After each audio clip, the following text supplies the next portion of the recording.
court? Morning at 5 on Get Eligible. Good morning, Los Angeles. This is July 20th, 1968, and you're listening to News Radio. The latest from Hollywood today, Jack P. Pierce, the legendary makeup artist, has died at the age of 79.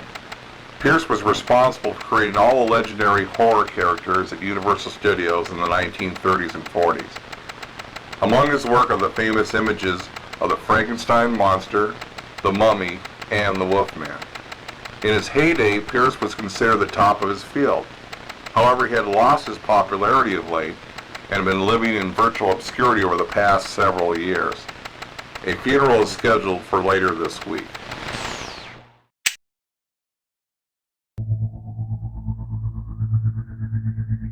So many memories, so many years.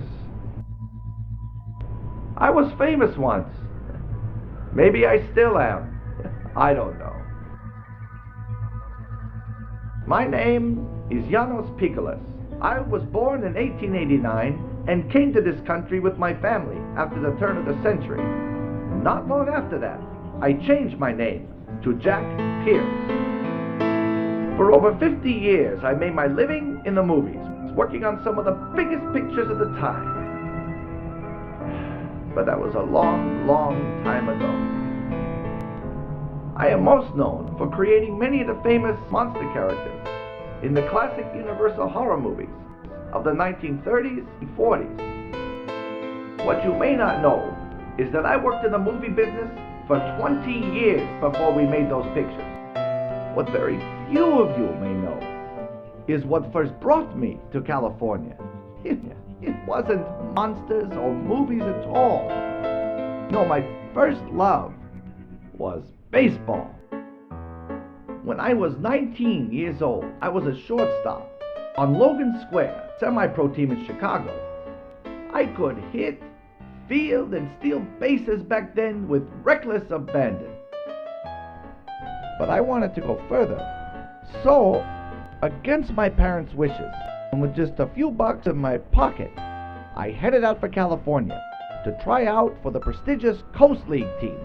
Back then, this town was all scrubby hills and orange groves, far as the eye could see. It was very exciting. Got off the train, glove in hand, to meet my first professional baseball team. After a full day of working out, I had a meeting with the manager that, still to this day, I will never forget. Pierce. Yes, sir? Pierce, this is a tough game we're in. Now, you've got some hop and your head is on right, but a new era is coming in on us. You're a good kid, but you go only 5'5", 5'6". Not good enough. Players are getting taller these days. There's that new fella playing in Detroit now. Cobb? Yes, Ty Cobb. He goes 6'1", and look at what he's done already. In 3 seasons, he's taken the Tigers to 2 pennants, and they'll probably get another one this year. Now, I know you've come a long way to get here, but this is professional ball, son. But I would be a great spot starter for you, Coach. Coming off the bench when you need me in a pinch. I'm sorry, kid. You were good in Chicago. You put on impressive numbers. But why don't you head back there and rejoin the team? I'm sure that they could give you your spot back at shortstop. I can't go back, sir. Not now. I came here to play ball. I know, son, and I'm sorry. But there's only one Ty Cobb.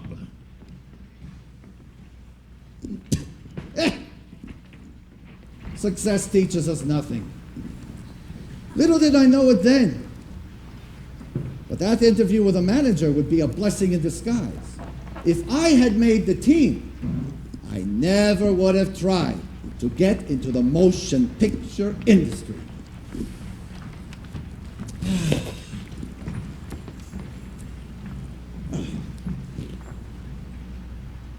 In 1910, I was an aspiring actor, working on any movie set in town that I can get on to. I did it all. You know, extra work, bit parts, featured player, you name it. Anything to get onto a picture. Even stunt work. You know, there are some real advantages to being 5'6". Then I met Harry Culver. What a character. He could talk his way into anything. He founded Culver City, and boy, did it grow fast. A man named Thomas Ince set up a big studio in Culver City, and for many years, all of the big pictures were made in Harry's empire. He seemed to like me, which meant that my job title kept changing a lot. First, I was his top Nickelodeon operator, and ran for 2 years, managed movie theaters all over Culver City. Business was booming, and we were making tons of money. And that is Mr. Culver was. Although he never found out, when I wasn't managing theaters, on nights, on my days off, anytime I could, I moonlighted as an actor. I started to put myself out for any part I could find. Indian, cowboy, even a bad guy. Could you imagine me as a heavy? Not many directors could either. 1916, I made it to a place that I would call home for many years. Universal City, the greatest, biggest picture studio of them all. I was introduced to the owner of the budding film factory, Mr. Carl Lemley. He was a haberdasher in Chicago after coming from Germany, so we had some things in common. Mr. Lemley wanted his company to be the biggest of them all, and he had the land to prove it. He built an outdoor city next to his offices, and we filmed movies out there by the dozen. It was certainly more impressive than the Hollywood studios like Vitagraph, where I had worked before. Mr. Lemley was many things, but no one could ever accuse him of not trying. If he thought his studio could get an edge, have an advantage, it didn't take long for him to tell you about it. But we got along well. I did get to continue acting in the Universal Pictures, but I get just as many assignments as an assistant director or an assistant cameraman. Let me tell you, that is not easy or glamorous work, but I did learn everything about how to make a movie. What Mr. Lemley didn't know is when I wasn't acting at Universal, I would skip over the hill to work in Vitagraph Pictures. I was building quite a portfolio, and I really saw myself as an actor. Well, by this time, I first started to create my own characters with the use of special materials. Even though we didn't know it then, actors who did their own makeup were the first makeup artists to work in motion pictures. A few more years down the road, I met someone around the studio who I'd long heard about. It was a meeting that would change my life forever. His name was Lon Chaney. And above all, he really knew how to transform himself into any character the script called for. I learned a lot from Lon Chaney. Of course, he became one of Hollywood's top stars, and he did it by creating his own makeup and his own characters. Although he only came back to Universal periodically for like Phantom of the Opera or Hunchback of Notre Dame. We stayed fast friends from then on. By the early 1920s, I had what I felt to be one last shot at a starring role in pictures. I was turning 35 and had been in the acting game for almost 15 years. You get labeled in this town. It's pretty hard to crack it. And when you're going for the big one, like when I tried to make the baseball team, the powers that be are going to have the last word. You can only hope for the best. And when they do talk and give you the word, they all sound alike, even the voice. Pierce, you've done some quality work here, some great characters, but that's just the problem. They're characters. You're a character actor. This part is for a star. But sir, I've shown that I can command the screen. Look at my characters.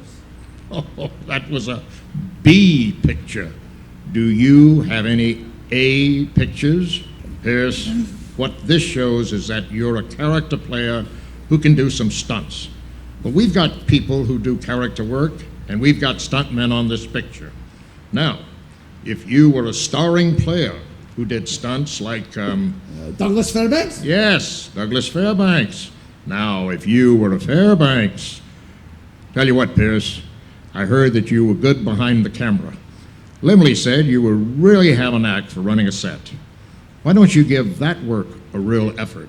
I have been, sir, but what you don't understand is this part is my chance to be a leading man. I have the skills. I've done 3,000 pictures. I'm sorry, Pierce. This isn't the kind of part you're going to get. You see, there's only one Douglas Fairbanks. Again, success teaches us nothing. I soon learned that I was destined to work behind the camera. Well, then I met a man named Bill Fox, the founder of Fox Pictures. Though he wasn't interested in my acting skills, he liked the fact that all of the images in my portfolio were characters that I created myself using techniques that I learned. I might not have been Fairbanks or Cheney, but people started to take note of my makeup talents. In 1926, I did a picture for Bill Fox using my makeup skills on another actor. Using a combination of hair and other materials, I made Jacques Lanier into a monkey man. Considering it was my first real makeup job, I was pretty happy with how it came out. And it did get me a lot of attention. You know, I even learned that just recently, they made a movie with a whole planet of these creatures. But I know this guy Chambers' work, and he's going to be one of the up-and-coming top men in our field, you'll see. The next year I was back at Universal, doing more assistant work when we heard the most remarkable news. Mr. Limley named the person who we never expected as head of production at Universal City Studios, and he did it as a birthday present for his son. Enter Carl Limley Jr. Junior Limley, as we called him, was given free rein by Senior Limley to make pictures right away. I could tell that we were in for an interesting journey. In 3 weeks, we started production on an epic version of Victor Hugo's The Man Who Laughs. Junior handpicked that novel himself. He also told us of the plans he had to make movies of all the classic horror novels, much to Senior's dismay. But that wasn't even the best news for me. Junior immediately made me head of the makeup department at Universal Studios. He gave me Lon Chaney's old bungalow. Over 15 years in the business, and I now had a new career right before my 40th birthday. I was excited about the potential of being head of the makeup department at Universal, but more so because of the passion and enthusiasm of Junior Limley. I just wanted to make sure that I created my own mark and was not living in the shadow of my friend Lon Chaney. For me, there couldn't be any better picture, first project, than The Man Who Laughs. The film was also the beginning of a long working relationship I had with Vera West, who had Junior made the head costume designer at Universal. She and I would talk about the overall look of the character. And we had a stills man come in to take pictures of the various wigs and the clothes and costumes and makeup designs that we selected. The stills man would show them to Junior, who would pick out the ones he wanted. Sometimes, Junior would even show the director of the film. Man Who Laughs was a huge movie, the biggest yet in my career. To play the lead character, Junior got Conrad Veidt, a fellow German who had starred earlier in the cabinet of Dr. Caligari. We started to develop the character. Vera approved the wig that I had made, and I designed a wicked grin and a ghoulish makeup for Gwynplaine, the tragic hero. After Vera approved that and she put him into some lavish costumes, we both had our first major successes under the new studio regime. All right, give me 5 more minutes. We got 5 minutes, Conrad. You know, with this character, I must do all of the acting with my eyes. Hey, look on the bright side. You weren't brought to this country for your voice. No, you know who talked me into coming here? John Barrymore. He loved my movie Waxworks. You know, this was Ivan the Terrible. You know, it's an evil character. But this Gwynplaine, that's completely different. Think of your character as a clown, but you're a real magnificent clown. Right? I have a question. Yes, go ahead. I've only been here for 2 years. Maybe you know better. This talking in the pictures, do you really think it's coming? I'm afraid so. And when it does come, when they hear you talk, our pictures won't be as scary to the audience anymore. What do they need this talking for? I mean, acting is not just speaking. It's going to happen with or without us, my friend. When we made Caligari 9 years ago, did we have to talk to scare everybody? No. If I talk like this in this country, I'm afraid. They won't be scared. They'll laugh at me. Don't worry about it, okay? Keep doing what you do. Let me take care of the scary part, all right? Okay. Okay. Thank you, Jack. You're a good man. I want to do another movie with you too, even if it is in the talking pictures. All right. No more talking now. Open up.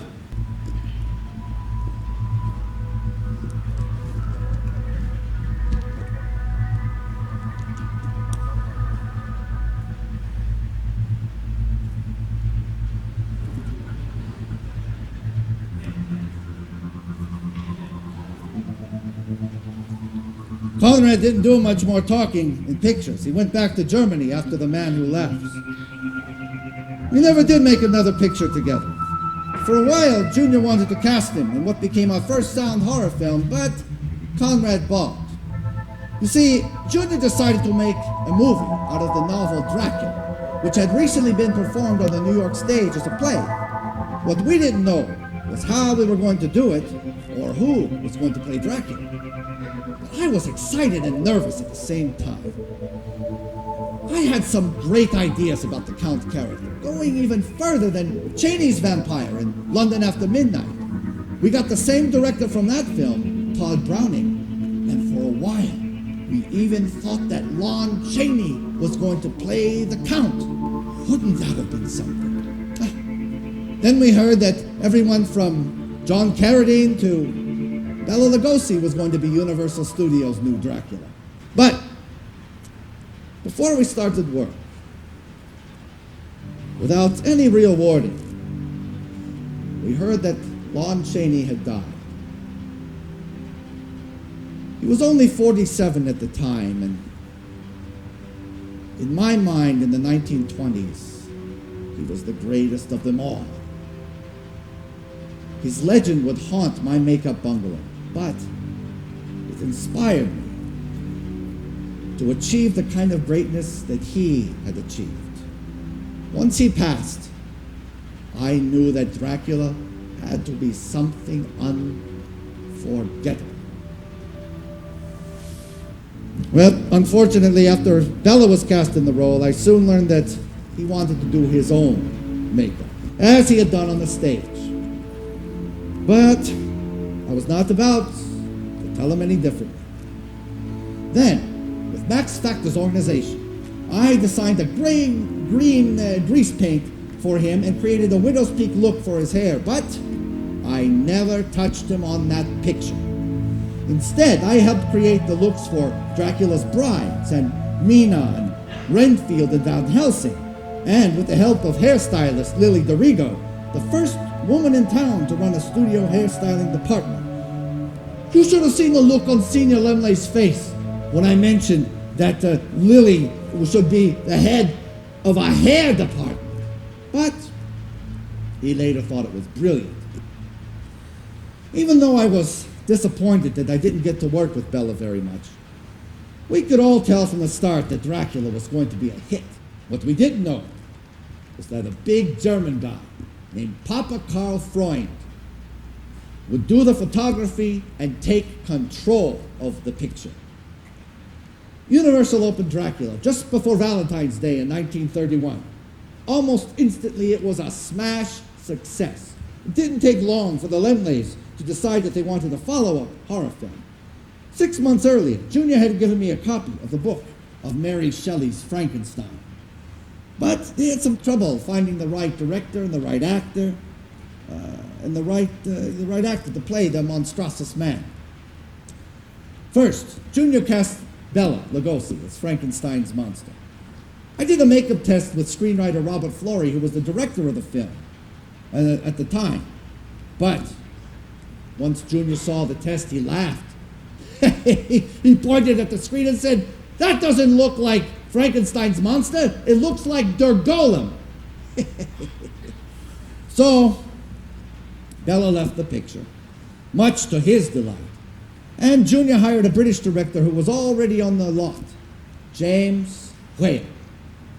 With Mr. Whale on board, we had our picture.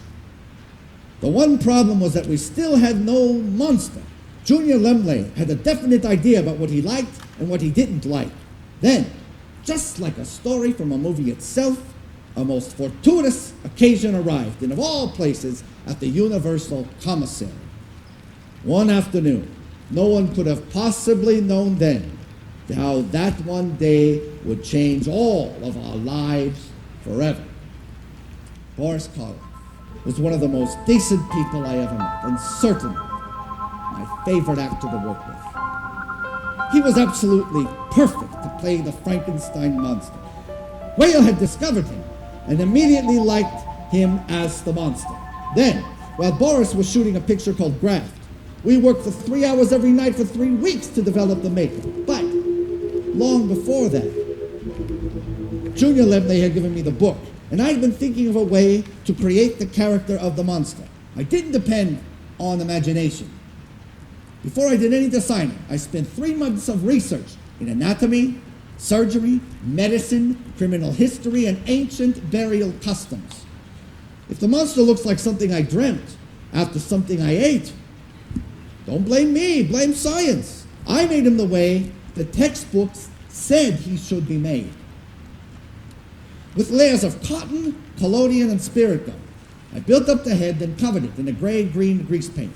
For his clothes, I shortened the sleeves of his jacket and gave poor Boris a steel spine and struts under his pants legs. The boots were weighted and the body was padded. The outfit added 35 pounds to him, and the whole appearance made him over 7.5 feet tall. After James Whale and Junior Lemley gave the final approval, I knew that we had it. But after all the prep, we were just getting ready to shoot. For Boris, it was a grueling shoot. We shot the movie in August and September, and boy, was it hot. I gave him a white hood and would escort him from my bungalow to the set every morning after about 4 hours of makeup. I stayed with Boris the whole shoot, constantly touching him up and making sure that the material didn't get into his eyes. That whole time was magic, as we knew then that Boris was creating something very special. One for all time. Now, I'm going to turn that ray on that body and endow it with life. And you really believe that you can bring life to the dead? That body is not dead. It has never lived. I created it. I made it with my own hands from the bodies I took from graves, from the gallows, anywhere.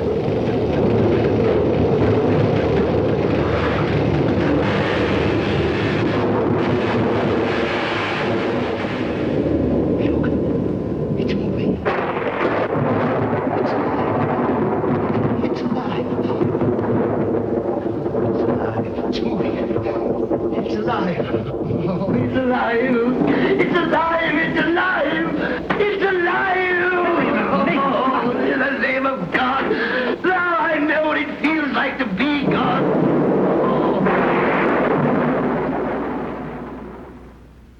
brain that was stolen from my laboratory was a criminal brain.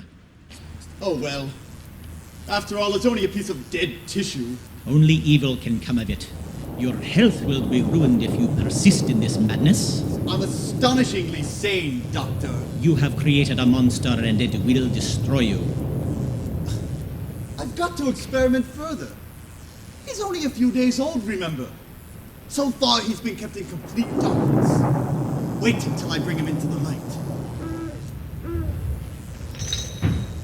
Here he comes. Let's turn out the lights.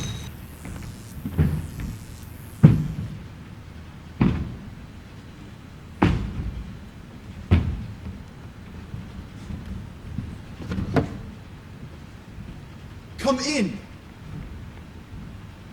Come in.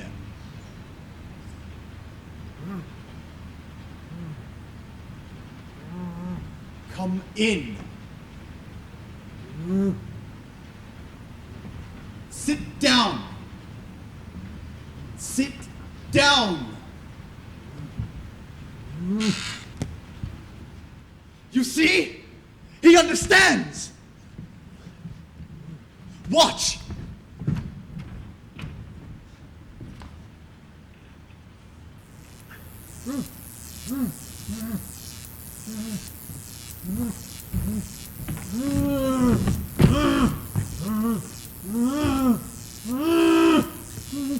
Take care, Frankenstein. Take care. Shut out the light.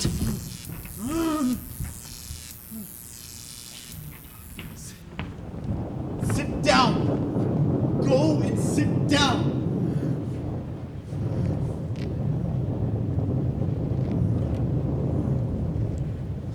It understands. It's wonderful. Frankenstein! Frankenstein! Where is it? Ah! Get back with that torch!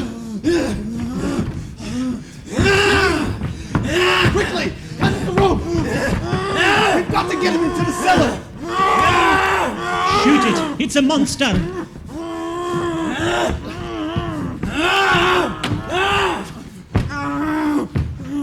There was a preview of Frankenstein in Santa Barbara. During the picture, people got so scared, nothing. They were rushing out of the theater. After we got through, all the officials of the studio said, "What do we got here?" I told Junior and a few others, "Don't worry about it. You're going to see something." Well, we did see something, because the Frankenstein pictures earned $90 million in the theaters at a time when $1 million was real money. Of course, Junior begged for an immediate follow-up, and we were all with him this time. He wanted another Frankenstein film, but didn't materialize at that point. I started doing conceptual sketches for other projects with Boris in the starring role, but only one film went into production from that period. The Mummy. Papa Freund, who directed the photography so well in Dracula, and was going to be the director, they based the whole idea on an actual mummy, Tutankhamun, who had been discovered in Egypt back in 1921. Papa wanted me, rather, to create a realistic mummy who awakens after being buried for 3,700 years. They decided to do two mummies for the picture. One that is only on screen for a few moments in the beginning, and then another one who would be in most of the story. I wanted Boris for both roles.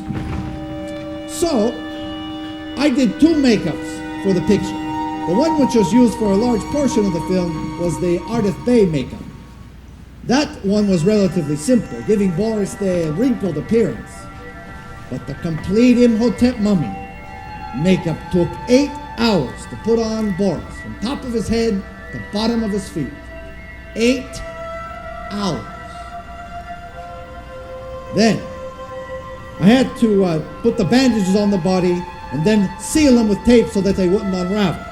Then after that, I had to put the burn bandages on. I took old gauze and put acid on it for a week before I put it onto the body. For his face, I used a combination of materials like Fuller's Earth, a type of clay, and it was an hour and a half to take the whole thing off. Boris was always the ultimate gentleman about working in the makeup. I never heard him once complain in all the years we worked together. His ability to bring my work to life is really what made those monsters unforgettable. Not only that, but Boris was a lifelong friend.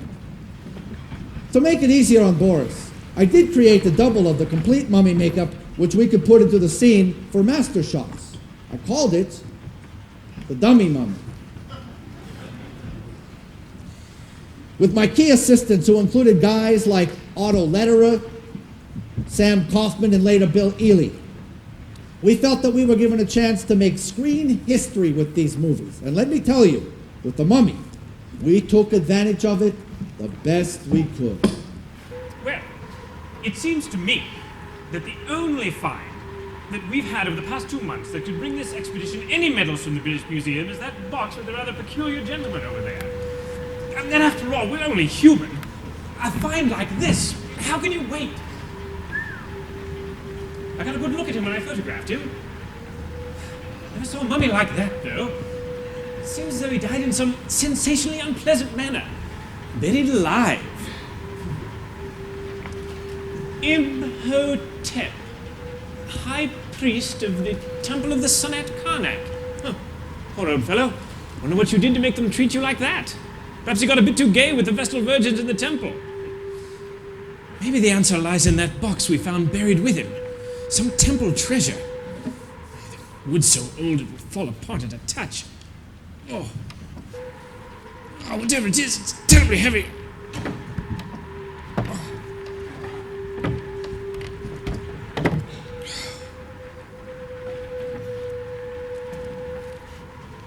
Death. Eternal punishment to anyone who opens this casket in the name of Amun-Ra, king of the gods. Good heavens, what a terrible curse. Now, let's see what's inside. Wait, you've read the curse. Oh, come on, Dr. Mueller. Surely a few thousand years buried in the earth is enough to take the mumbo-jumbo off of any old curse. I cannot speak before the boy. Come out under the stars of Egypt. Do not touch that casket.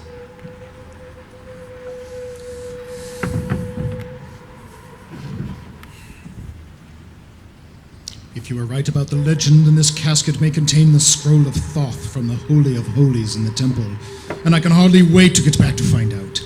The gods of Egypt still live in these hills, in their own temples. The ancient spells are weaker, but some of them are still potent.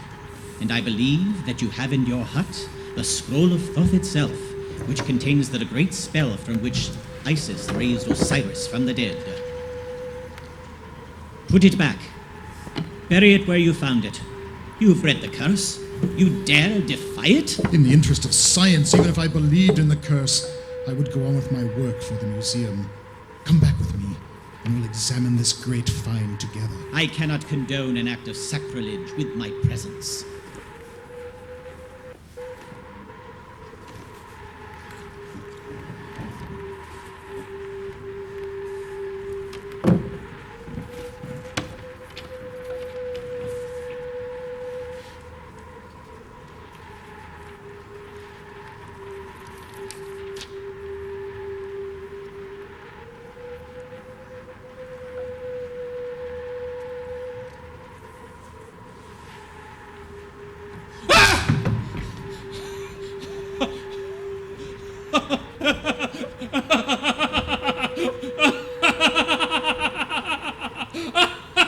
What's the matter, man? For heaven's sakes! What is it? He went for a little walk. You should have seen his face.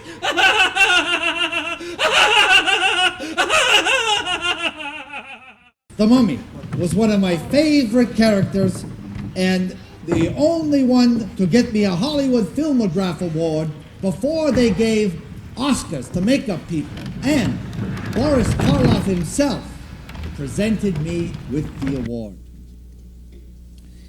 Around this time, Junior Lemley discussed many exciting movie projects. First, we were going to do a werewolf picture with Boris Karloff. Junior even wanted to do a big sound version of Phantom of the Opera and another Hunchback of Notre Dame. But my next project was a very unique one with James Whale. It's rather hard to describe it. You have to see it for yourself. No, that's not really the right word for it. I have an urgent message from police headquarters.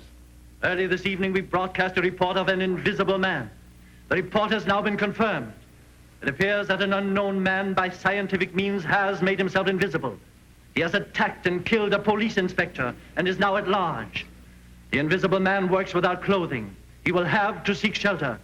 You're requested to lock every door and window and every outbuilding he may use to hide in. Remember, he's solid but cannot be seen. The police appeal to the public to keep calm and to admit uniformed search parties to all property. Window.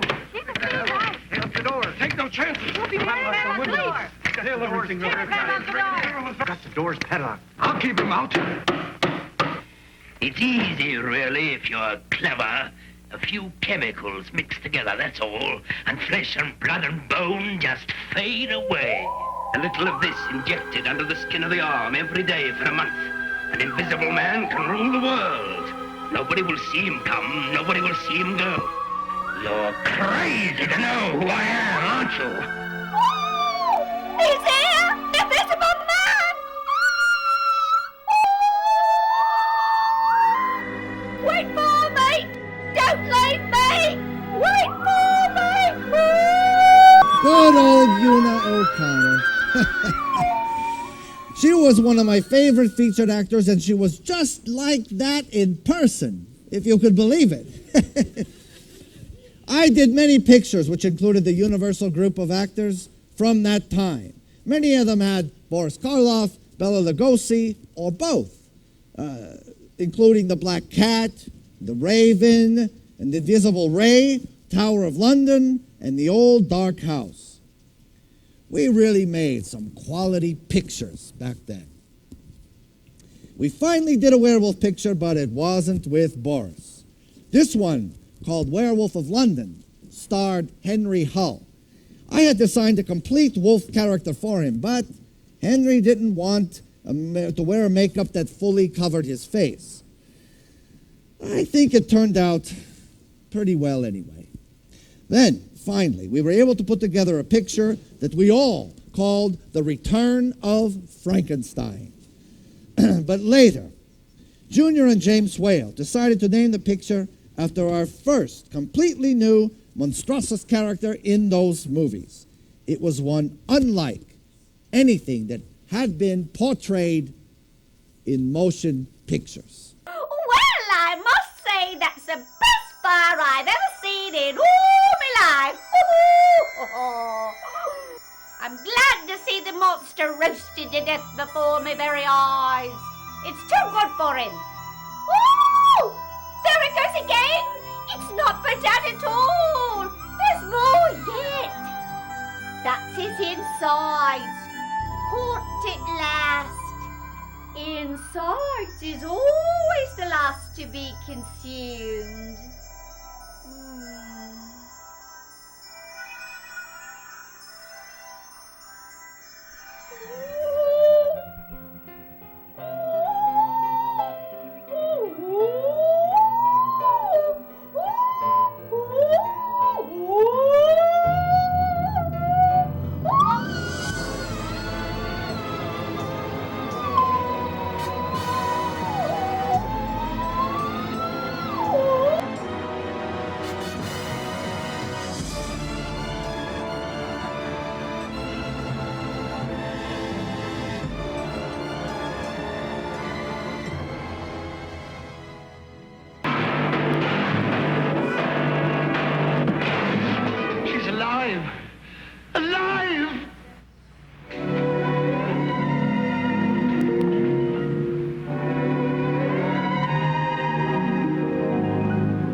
Bride of Frankenstein.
Stand back! Stand back!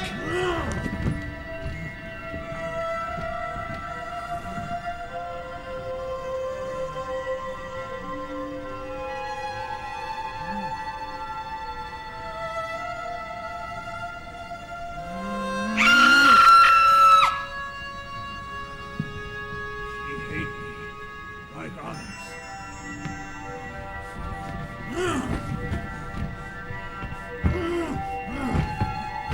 Watch out the lever! Get away from that lever! You blow us all to atoms! Henry! Henry! Get back! Get back! Oh, I won't unless you come. But I can't leave them. I can't! Go! You live! Go! You stay. We belong dead.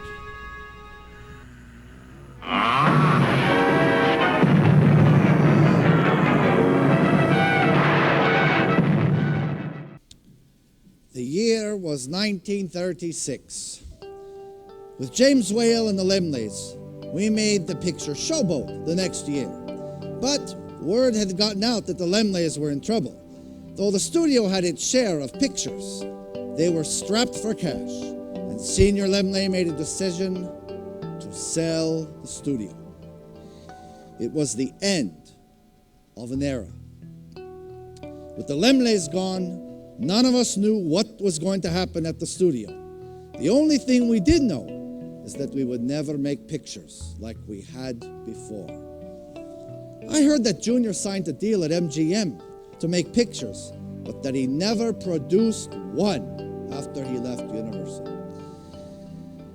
After being a father to us all, sadly, Senior passed away in 1939.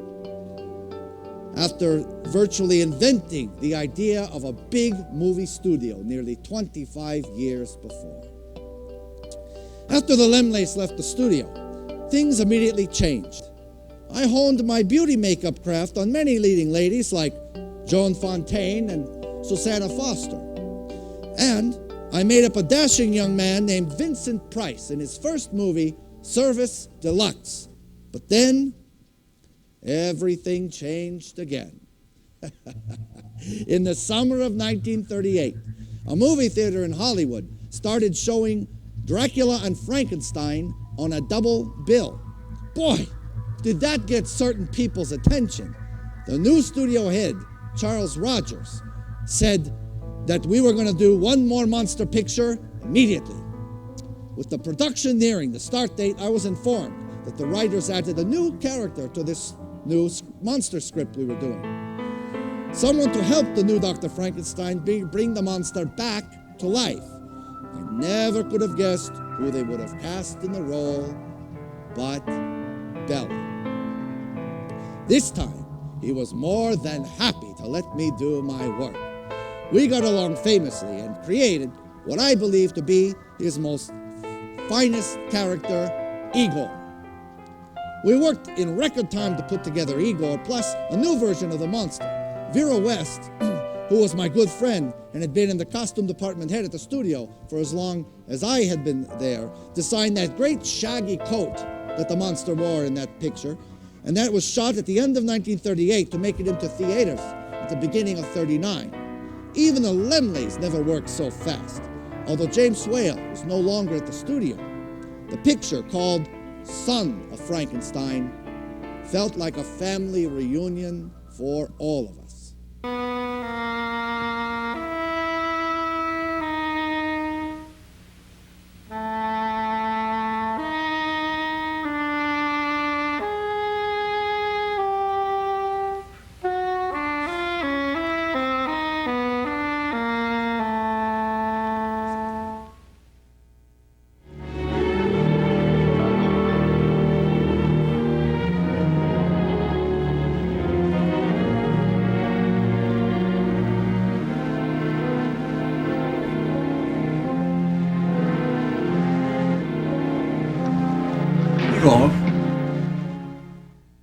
Igor.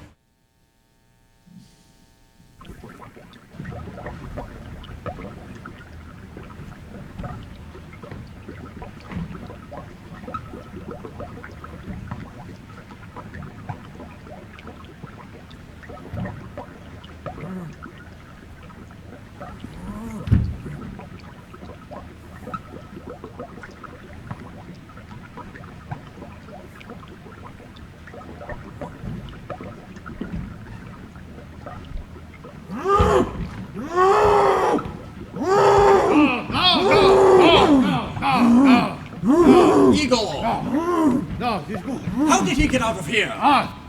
You make him better with your electric.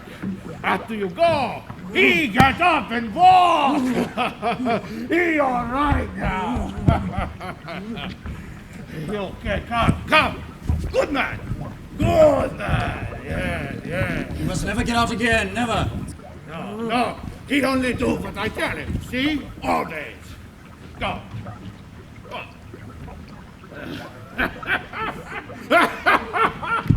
No one must know that he's here. No one know now, but you and Benson Man. No, he'll never tell. No, he never did. Igor, I've made him walk, but I haven't made him well. He isn't well here. Understand? I must continue my experiments. He very enough for me. You not touch him again. Oh. But if you want him to be well, you must keep him here always. Understand? Yeah, keep him here, always. Good. How long has he been here? All night. You liar! He was in the village. You made him kill Herr Neumüller. Ja, so what? Neumüller killed me. It's man set Igor had. Now it's me dead. All dead. You crazy fool! If Krog finds him, he'll kill him. Then he won't be any good to either of us.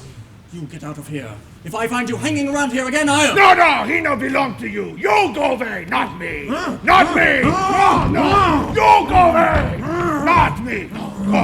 Go. Well, we got to do another Frankenstein, but Mr. Rogers was gone, and so was the next group that took over. It got to the point where you didn't bother learning anyone's name, because who knew when they'd be replaced?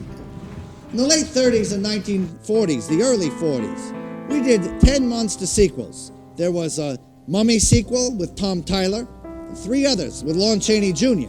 Then, Lon played the monster in Ghost of Frankenstein, and the Count in Son of Dracula. And there was Irving Pitchell, Dracula's daughter. I even made Bela Lugosi into the monster in Frankenstein Meets the Wolfman.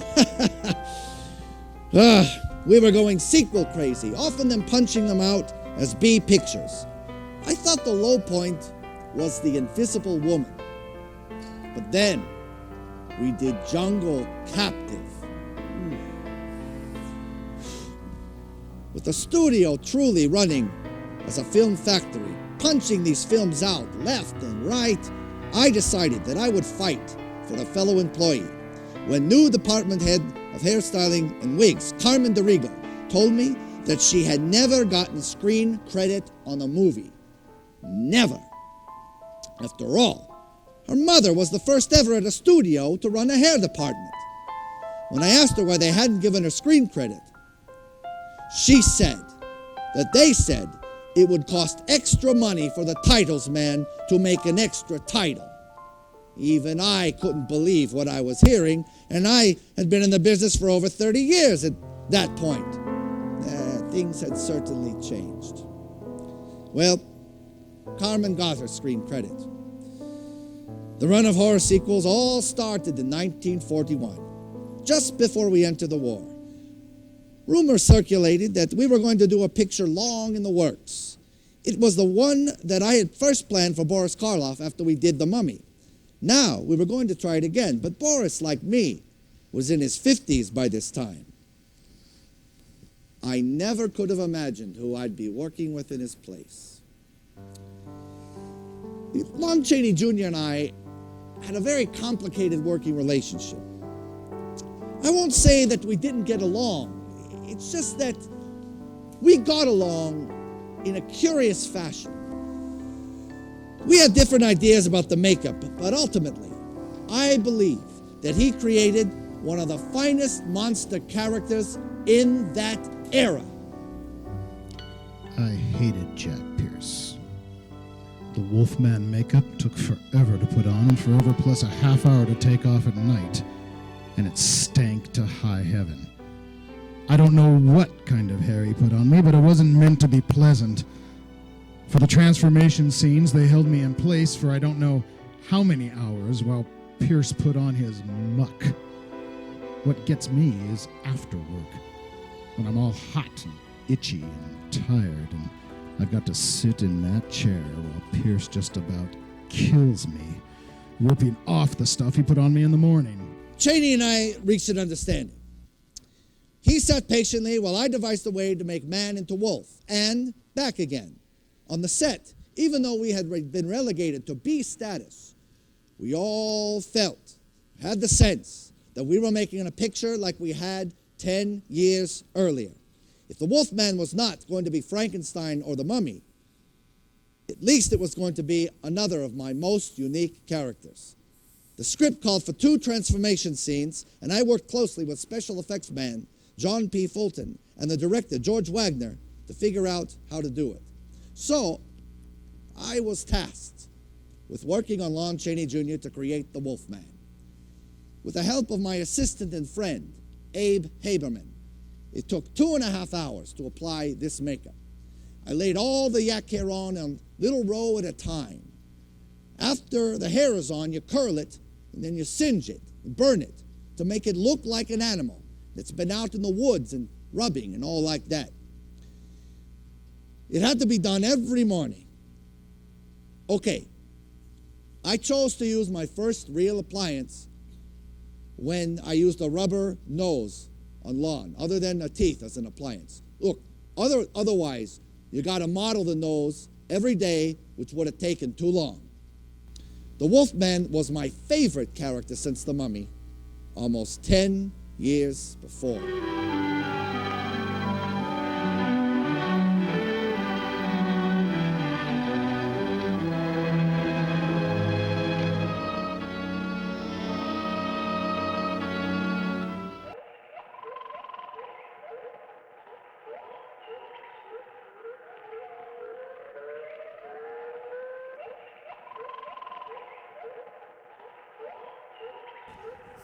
Don't be startled, Sir John. You have the silver cane for protection.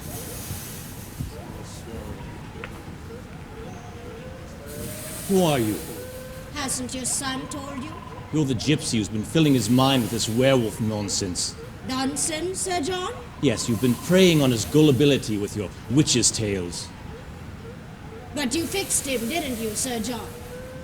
You don't believe the witches' tales, do you? Not for a minute. Then where were you going, Sir John? Were you heading back to the castle? Did you have a moment's doubt? Were you hurrying to make sure he was all right? I wanted to be with my son. I was going back to... Come around this way, men! Swing out to the right there and come through again. White, you and Phillips take charge. I could have sworn I hit him dead on. And I too. Have you forgotten it takes a silver bullet for a werewolf?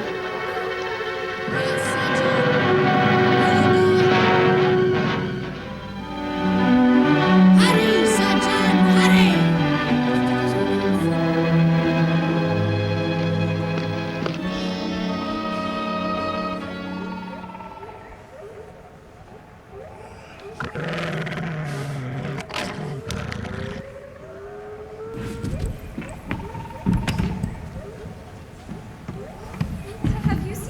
don't go through the woods. Why?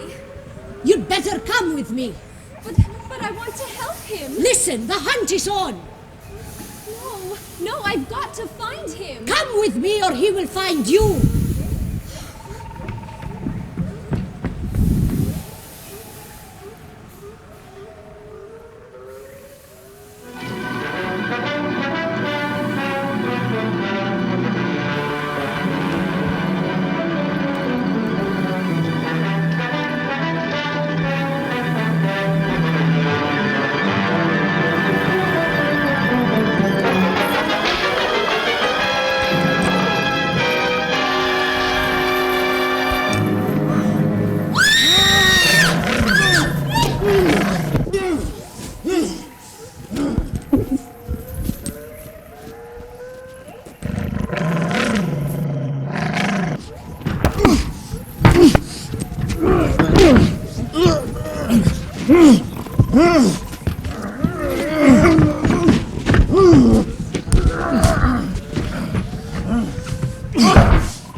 Was thorny, through no fault of your own.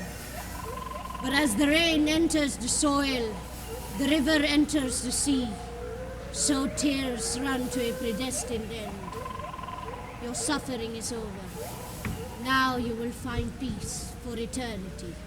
During the war years, the regimes at the studio kept changing. It was an odd time. For Vera West, Carmen DeRigo, John Fulton, and myself, we just did the best we could. Even though the B movies continued, we did get to make one or two A-list movies with some new characters. Or, should I say, some new versions of some favorite characters. First up was a big Technicolor remake of The Phantom of the Opera.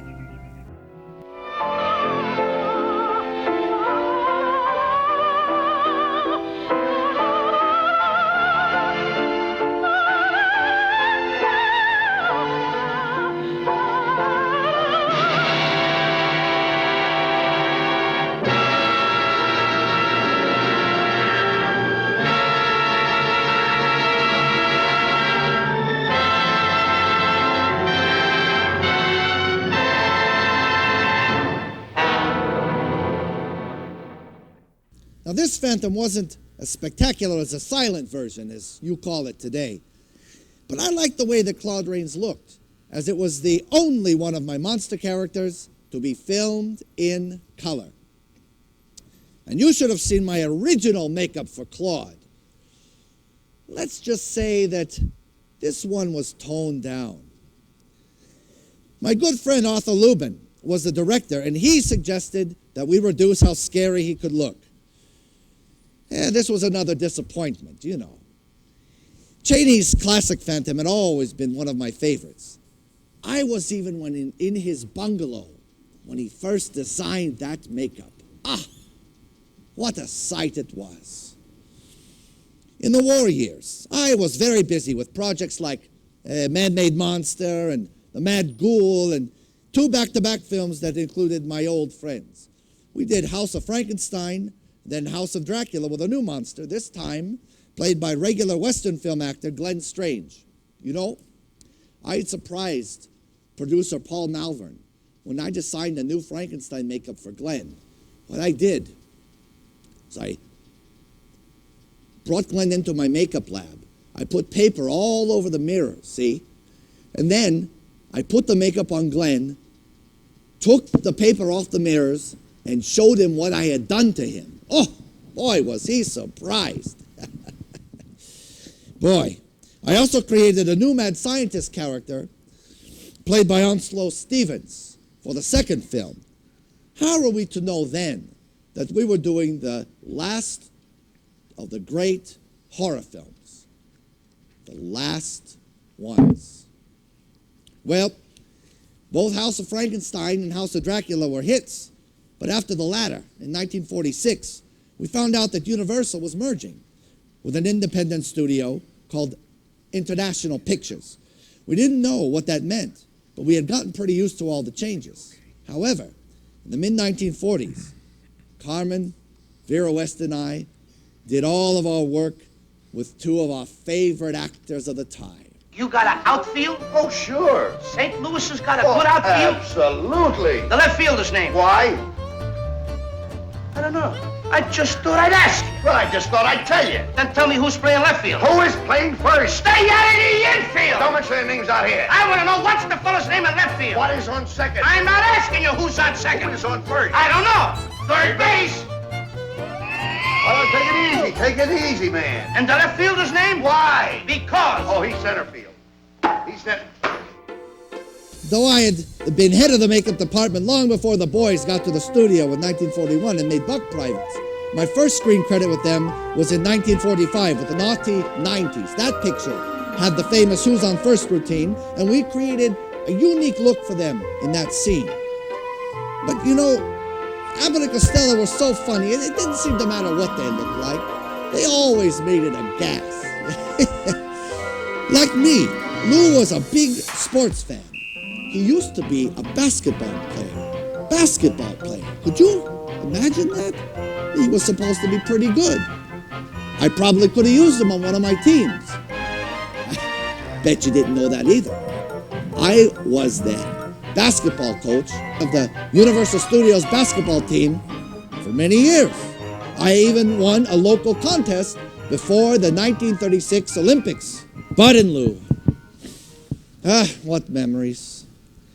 They used to tell me, Jack, one day we're going to do a show on stage, drag all your monster characters out and do the funniest, scariest show of all time. On stage yet. I said to them, put that in the movie and you got something. In fact, just after the war, we were all working on an Abbott and Costello picture named Buck Privates Come Home, when something happened that no one of us could ever have expected. I'll never forget it. In the spring of 1947, we heard of an upcoming picture with Bud and Lou called The Brain of Frankenstein. At long last, after years of talk, the boys had talked the studio into making a script that had all of the classic horror characters. Sure, it was a comedy scenario with Bud and Lou, but the script called for a Dracula, a Frankenstein's monster, a Wolfman, even an Invisible Man, and all like that. Then, right on the set, just as the director, Charlie Barton, was telling us about his plans for the picture, many of us were called into the office of William Getz, the new head of Universal International. We were excited. We thought that he was finally putting The Brain of Frankenstein into production. However, it was not a day I look back on fondly.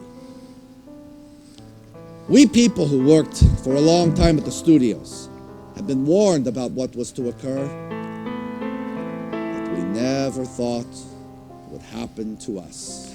Ladies and gentlemen, I have some rather bad news. Our merger with International Pictures has resulted in some cuts. We're going to have to let some of you go. Fulton and West, I am sorry. Pierce, the news doesn't get any better for you. Why is this happening to us? It's a new era, Pierce. War's over. People have seen enough monsters in the real world. They're looking for something different, and so are we. I'm sorry, but we're going in a new direction. I don't follow, sir. Pierce, we're replacing you as department head, makeup department head. Well, if it makes you feel any better, we're also letting many of our longtime actors out of their contracts. Does this mean I'm fired, sir? I'm sorry, Pierce. I'm sorry that you will find work. There's other jobs out there, you know. There's just not security in the studios anymore. However, if you could have designed your own makeup creations like Cheney and then performed in those creations, then things might have gone differently for you. Cheney's genius and makeup creations shall live for all times. Yes, there was only one Lon Chaney. Worked as head of this department for 19 years. Worked at the studio for 30 years. And I never signed a contract with him.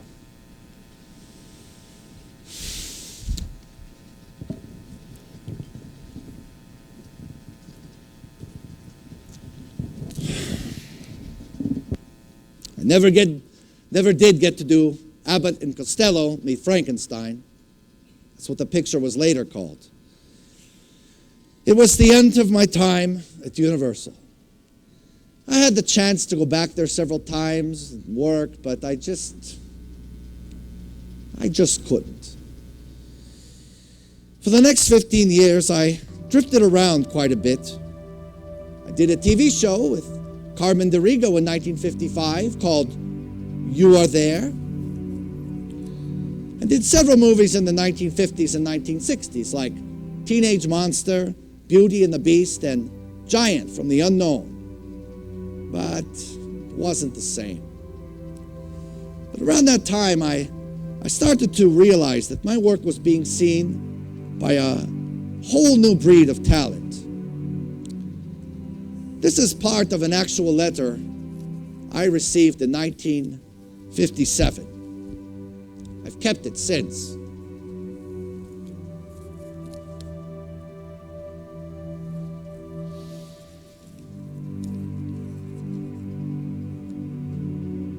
Dear Mr. Pierce, from the National Broadcasting Company, RCA, Building, Radio City. Within the last 2 weeks, the first Frankenstein and the Mummy were shown on New York television. Although I had seen them both about 12 years ago when I was starting in TV makeup, I was more than ever impressed with your creations. Many of the other New York makeup men have also watched these recent showings and have discussed the makeup. The words most frequently used to describe your work have been classic makeups, marvelous conceptions, couldn't be improved upon, and the two greatest of all time. When I first became interested in makeup as a hobby, I tried making myself up as Frankenstein's monster, the Mummy, and the Wolfman. My picture collection contains many stills of you creating these and other monsters, which I have studied often with admiration. I hope very much to be able to contact you again sometime and become as acquainted with the artist as I am with his work. If by chance you ever come to New York, I would be tremendously honored if you would call me. Very sincerely, Dick Smith.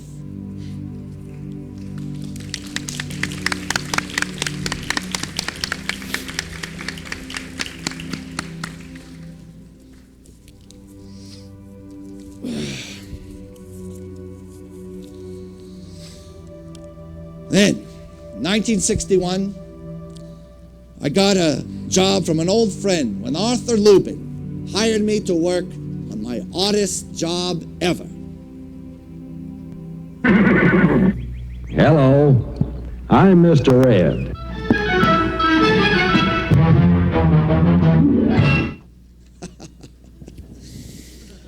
I did makeup on Ed for 3 years. Though mostly on the actors, not the horse. And it was my last job. I did get to make up my good friend Alan Young as an old man once in the show. I think that work was my last real challenge as a makeup artist. You know, I worked in the business until I was 75 years old. Well, success teaches us nothing. But I know that I had a great career. They say that when I passed away in July of 1968, that I died in obscurity.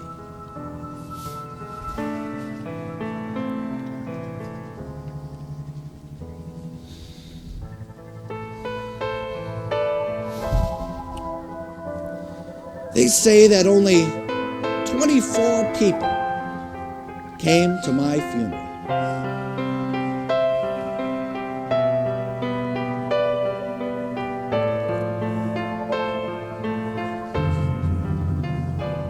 But I know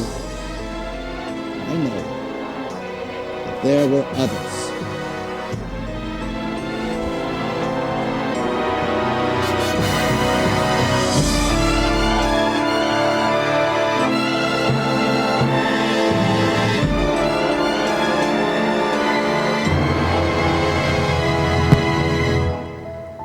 There's his wife, Blanche.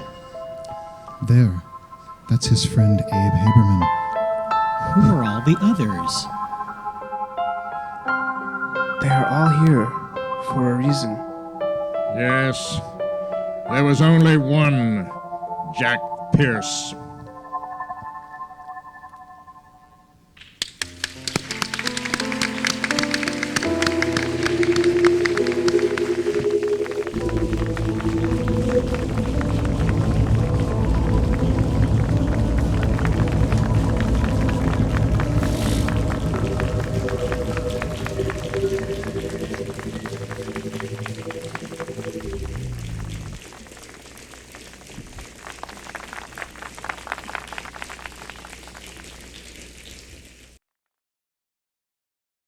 Ladies and gentlemen, as the man who laughs, Mr. Alan August. As Fritz, Mr. Todd Cranen.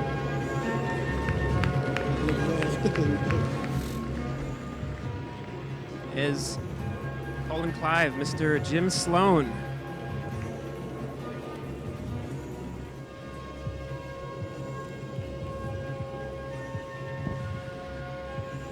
Mr. Matt Thompson is the monster.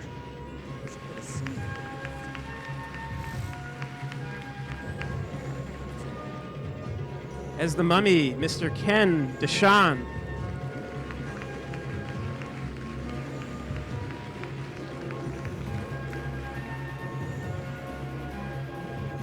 As the mummy explorer, Mr. John Nisbet.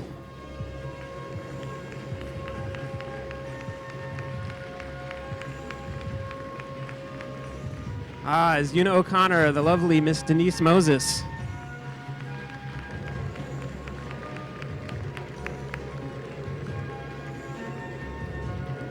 As the bride of Frankenstein, Sheila Marie Shostak.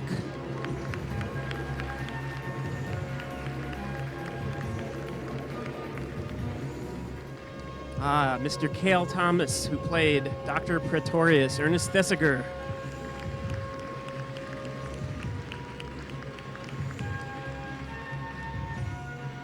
As Basil Rathbone, the newest member of the cast, Mr. Kevin Isola.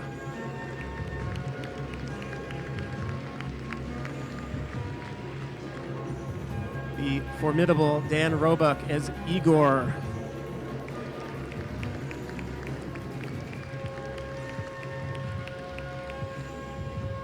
Shilu Borani Burman as Maliva, the gypsy woman, Maria Ospenskaya.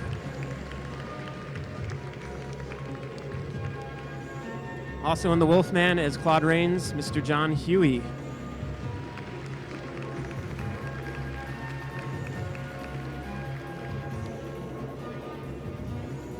The lovely Devin Jackson as Evelyn Ankers.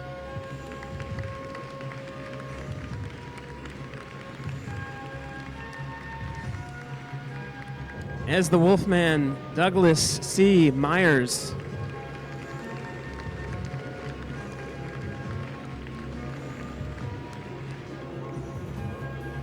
And as Mr. Jack Pierce himself, please welcome Perry Shields.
Getting the chance to recreate these classic monsters from our past, even not just the monsters, but the characters themselves, was really a great concept. That really attracted me to this project.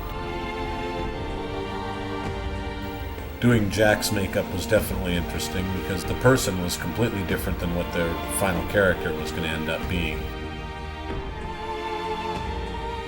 Andy Schoenberg's application of Barney's sculpture was just beautiful, stunning. Rebecca Wachtel, who helped him, did a beautiful job.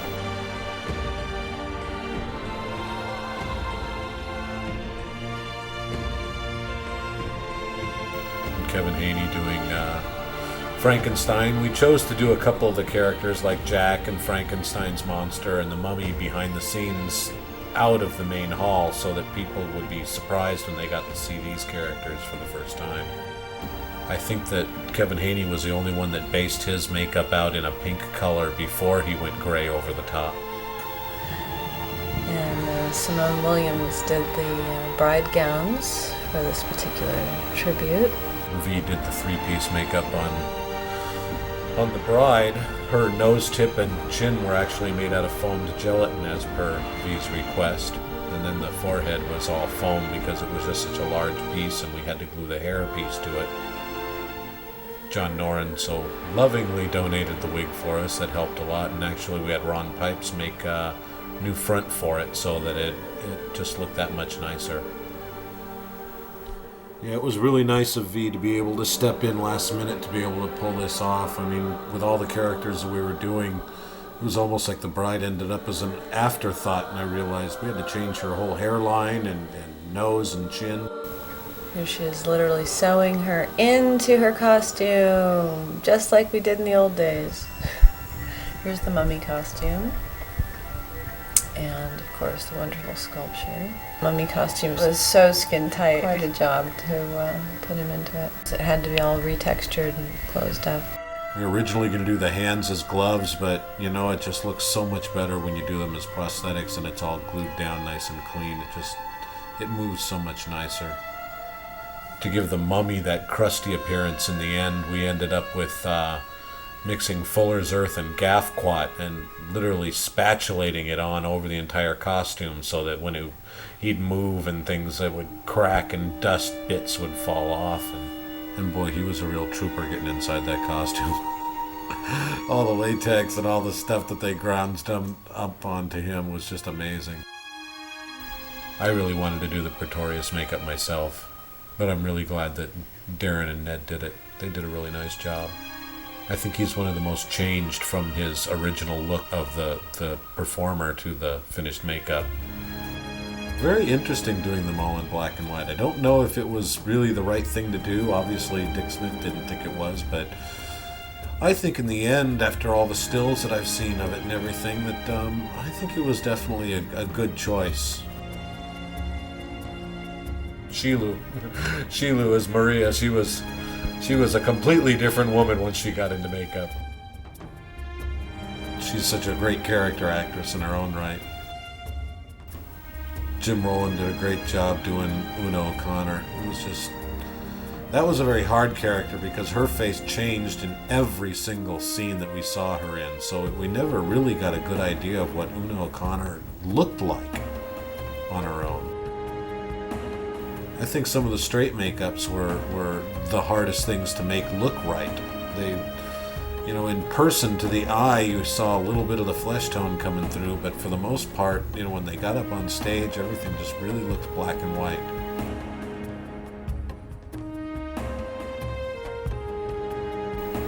That was another hard one, doing Colin Clive, because his features are so prominent. It was really tough on a small face of the actor.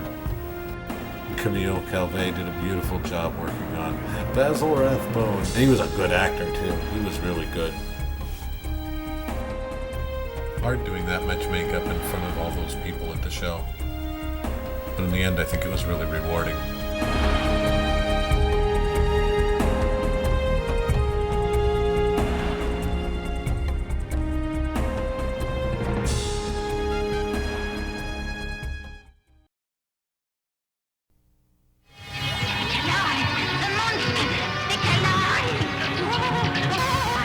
Nobody believes You should have seen his face. Look, he's all eaten away.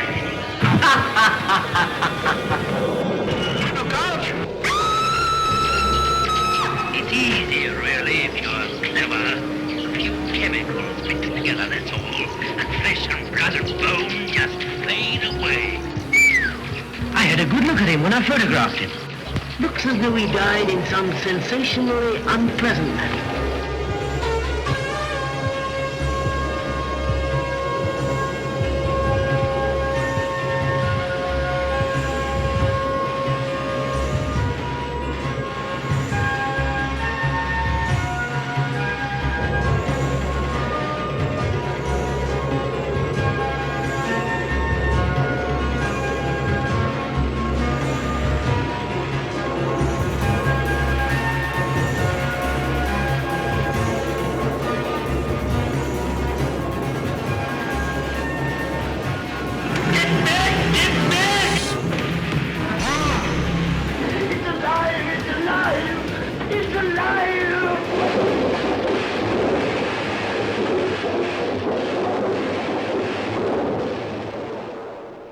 I met Jack in the early 60s, and he was on a TV show, guesting on a show, and he had some stuff in a box. And one of the things was one of Lon Chaney Jr.'s faces from The Mummy's Curse that he had. And I was like, this is the greatest thing I've ever seen, you know. And he just said, here, you want it? It's yours. You can have it. And that's one of the prized possessions in my collection right now. And still, that's 1945, and the thing is still in great shape. I think I was the only makeup artist that was allowed in his makeup room. So I used to hold a dryer when he was doing the Wolfman, and he'd lay that whole beard on by hand and then singe it in order to give it the animal look. But Jack was one of the most loyal persons I ever met. He fought for everybody in the department. He was a genius when it came to makeup. He was always experimenting with things, not prosthetically. He did not like that, but he was a born artist to the face. But Frankenstein has never been achieved, has never been equal, because with Egyptian cotton, collodion spirit gum, and the fat top, bald head was made out of a hat box, he created one of the best images of fright that I've ever seen. Here's Jack Pierce. I didn't have the courage to go in and interview. Oh, he would have loved it.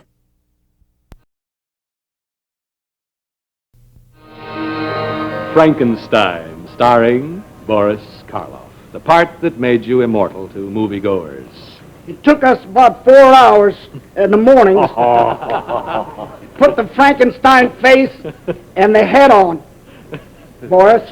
And nearly an hour to take it off.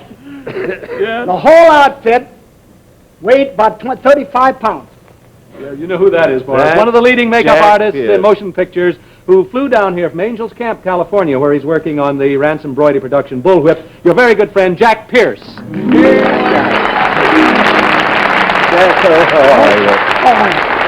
Wonderful to see. The best makeup man in the world. Thank you, What Boris. I owe him a lot. Thank you. Boris, I have little remembrance for the monster that you have portrayed. And I think this will remember the days we worked day and night to create it. Tell him what it is. Right on the neck. That's the little That's the bolt. electric lot to connect electricity. I used to call it the Alamite. Well, and Boris had to work in that heavy outfit all day, every day for, how many weeks? Jack? 18 weeks. 18 weeks, that's right. And Boris, remember when you came out to my place at Mancino and we worked outside in the yard to make the makeup. Yeah. And then from there we went to Malibu Beach. 3 o'clock in the morning, I 3 o'clock in the morning, Yeah, that's that's right. right, that's Then right. we made the makeup and we went out to location, and after that he ca- came back to the studio And worked all that night. all that night and carry Colin Clive and you back I with the remember bloodhounds chasing you. I remember it. What a stamina. Well, It's wonderful to see you. great to see you, Jack. So Thank you. wonderful. The compassion, Boris, that you gave to the character of the monster is still considered one of the top acting achievements of the screen. Thank you, Jack Pierce. Thank you. All right. Thank you, Jack.